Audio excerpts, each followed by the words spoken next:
Good morning সবাইকে। আমি বাড়ি থেকে চলে এসেছি এখন সোজা দোকানে। সবাইকে আমি স্বাগত জানাই। অনেকটাই হয়েছে, তো সকাল সকাল আমি চলে এসেছি সোজা বাড়ি থেকে। বাবা সকালবেলা যেহেতু দোকান খুলে রেখে দিয়েছিল, তো দোকানে এসে দেখি লোক কাস্টমার আমার চেনাশোনা আছে, ওরা পেন্টার এসে বসেছিল, ওরা মাল নিচ্ছিল, রং নিচ্ছিল, দেখে আসছিল, আমি ভিডিও করছিলাম। বাবা সকালে যেহেতু খুলে, তো আমার ওরা কি নিচ্ছিল সেটাই দেখছিলাম। কাজগুলো করে চলে আসতে পারি সাড়ে দুটোর রং, তো আমি একটু সাইড দিতে বললাম যেহেতু এখান থেকে আমি ভিতরে যাবো। সব জিনিসপত্র যেগুলো বাড়িতে বাজারের এখানে রাখাটা নেবো। এখন তো দোকান করতে যেহেতু আমার বলেছিলাম, দোকানে আমার এখন চাল আর বাড়িতে চাল আর তেলটা যেহেতু শেষ হয়ে গেছে, তো তার জন্য আগে সেগুলো নেবো, নিয়ে ওখান থেকে বাজার যাব, তারপর আমি আবার দোকানে আসবো। তো এদেরকে ছেড়ে দিচ্ছিলাম, ওরা কি কি নিচ্ছিল সেগুলো দেখছিলাম। তো ওদের সব রং মোটামুটি নেওয়া হয়ে গেছিলো বানানো, তো আমি বেরিয়ে পড়লাম বাজারের দিকে, কারণ আমার দেরি হয়ে গেছিলো, বাবা আবার বেরোবে। তো বাজারের দিকে এখন যাচ্ছি, তো দেখি।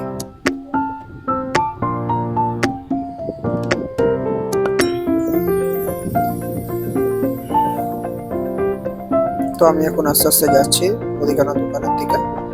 তো ওখানে একটু চাল নেওয়ার ছিল আর একটা তেল, সেটা নেবো, সেটাই আমি এসে বললাম ওনাকে দেওয়ার জন্য। আমার পাড়ারই দাদা হয়, তো উনি চালটা ওজন করছিল, তো আমি পাশে দোকান থেকে অল্প অল্প করে নিয়ে যাই, বেশি করে নিয়ে যাওয়ার মতো ব্যাপার নেই কোনো। তো উনি দিচ্ছিলেন, আমি দাঁড়িয়েছিলাম, চারদিকে দেখছিলাম যে কি করা যায়। তো উনি ওজন করছি, এখনো দেরি হয়ে যাচ্ছে আমার, সেহেতু আমি বললাম তাড়াতাড়ি করে পড়তে, সকালবেলা দাঁড়ালে হয় না, সকালে অনেক কাজ থাকে আমার, তো এগুলো একটা কাজের মধ্যেই পড়ে। তো এখন অনলাইন সিস্টেম হয়ে যাওয়ার পর থেকে একটা সুবিধা হয়েছে যে কোনো কিছুই আমরা যখনই করি না কেন। তো যাই হোক, আমি দোকানে মালগুলো নিচ্ছিলাম, ওনাকে টাকাটা দিয়ে দিলাম, দিয়ে এবার বেরোবো।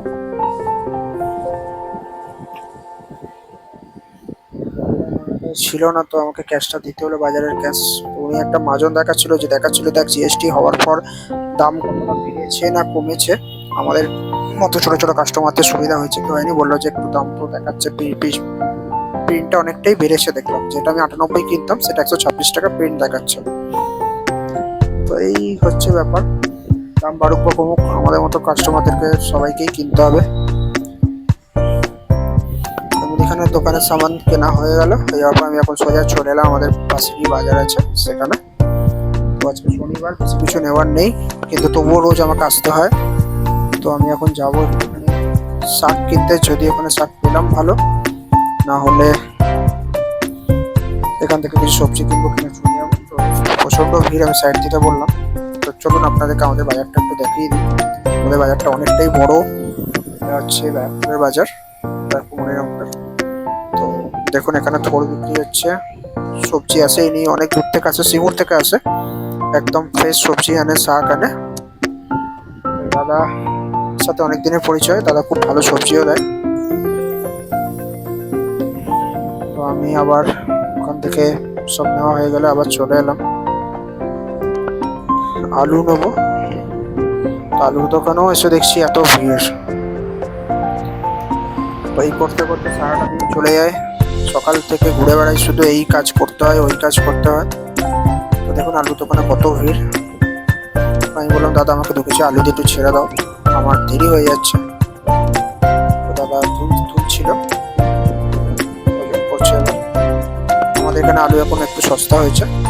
তো আমি চলে এলাম আবার ফলের দোকানে, ফলের দোকানেও বেশ ভালোই ভিড় ছিল। তো আমি একটু কলা নেওয়ার ছিল, কলা নিয়ে এখান থেকে বেরিয়ে পড়লাম। যাই হোক, আমি চলে এলাম আবার এখানে সবজি কেনার জন্য।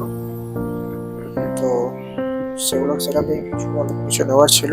ওল, এটা কচু, সরি এটা মান কচু, এটা নিয়ে আমি আবার ফিরে এলাম নিজের দোকানে।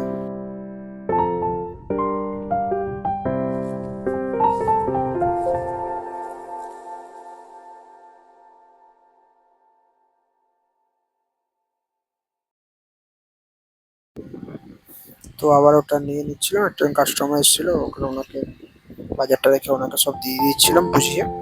উনি আমার জন্য দাঁড়িয়েছিলেন অনেকক্ষণ ধরেই। তো আবার চলে এলাম, আরেকজন মাল নিতে এসেছিলো, একটা কন্ট্রাক্টর দাদা পুট্টি নেবে। তো আমি এবার গোডাউনে চলে এলাম, বাবা বেরিয়ে গেছে, সানি আছে।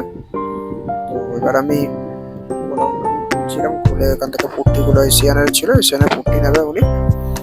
তো তার জন্য ভ্যান উনি নিজেরই টোটো পাঠিয়ে দিয়েছিলেন, আর দুটো পুট্টি রিটার্ন হবে, সেগুলোকে আবার সরে রাখতে হবে, রেখে কাজ একটার পর একটা করতেই থাকতে হয়, বসে থাকলে হয় না সকালবেলা, এটাই আমাদের কাজ।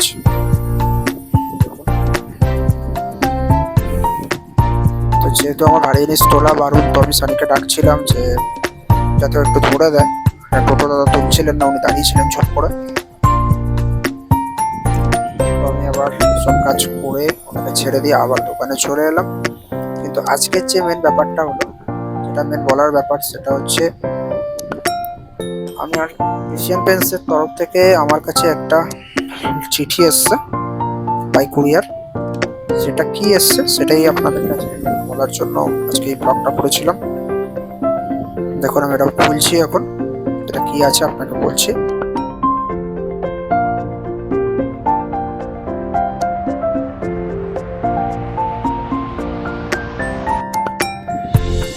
তো এটা এশিয়ান পেন্টসের ওখান থেকে একটা উদ্যান বলে একটা স্কিম হয়, যারা এশিয়ান পেন্টসের ডিলার তারা সবাই জানে।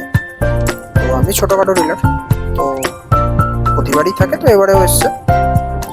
তো এটা শ্রীলঙ্কাটার জন্য যাওয়ার জন্য টিকিট নয়, এটা এটা একটা ক্রাইটেরিয়া আছে। সেই ক্রাইটেরিয়াগুলো একটা লিমিটেড পিরিয়ডের মধ্যে যদি আমি কমপ্লিট করতে পারি, তবেই আমি বছর মানে ছোট একটা ট্রিপ শ্রীলঙ্কার, সেটা আমি যেতে পারবো। তার জন্য অনেক বড় ক্রাইটেরিয়া, দেখে খুব ছোট মনে হচ্ছে, অনেক কিছু ক্রাইটেরিয়া আছে, অনেক প্রোডাক্ট করতে হবে, একটা ডিউরেশন টাইমের মধ্যে করতে হবে। তো আমি অনেকটাই কমপ্লিট করেছি, জানি না এবারে করতে পারবো কিনা। তো সেটাই আপনাদের সাথে আজকে শেয়ার করলাম, যাতে আপনারা একটু আশীর্বাদ করুন যাতে আমি এটা কমপ্লিট করতে পারি, এবং আপনাদের আশীর্বাদ খুব দরকার। যাই হোক, আপনারা আমার ভিডিওটা দেখুন এবং আমার চ্যানেলটাকেও একটু সাবস্ক্রাইব করুন, লাইক করুন, কমেন্ট করুন, তাহলে খুব ভালো লাগবে, উৎসাহ পাবো আরও। তো এটাই ছিল আজকে মেন বিষয়, যে এশিয়ান পেন্টসের এই স্কিমটা দেখাচ্ছিলাম। এটা হচ্ছে নেরোল্যাক থেকে গত বছর পেয়েছিলাম। এটা হচ্ছে একটা গণেশজির একটা শোপিস, যেটা নেরোল্যাক পেন্টস থেকে আমাকে দিয়েছিল, সেটাই আপনার দেখাচ্ছে। এটাও দোকানের সামনেই রাখা থাকে। দেখুন রাস্তা এখন একটু ফাঁকা হয়েছে, একটু বেলাও হয়েছে, বেলা একটু হয়েছে এখন, তাই ফাঁকা ছিলাম, আপনাদেরকে জিনিসটা দেখাচ্ছিলাম। যে ক্রাইটেরিয়াটা দেখে খুব সহজ মনে হলেও এটা খুব কঠিন ব্যাপার, সবাই করতে পারে না। যাই হোক, এই যে দেখুন আবার চলে এসছে বৃষ্টি, বৃষ্টির চোটে আমরা একদম পুরো নাজেহাল। যখন তখন বৃষ্টি চলে আসছে আর আমাদের কাজের পুরো ক্ষতি হচ্ছে, এমনি পুরো একদম 4টে মাস বৃষ্টিতে পুরো নাজেহাল। তারপর যদি এরকম যদি যখন তখন বৃষ্টি চলে আসছে, এমনিতেই কেউ করতে চাইছে না কাজ, তারপরে আরো বেশি ক্ষতি হবে আমাদের।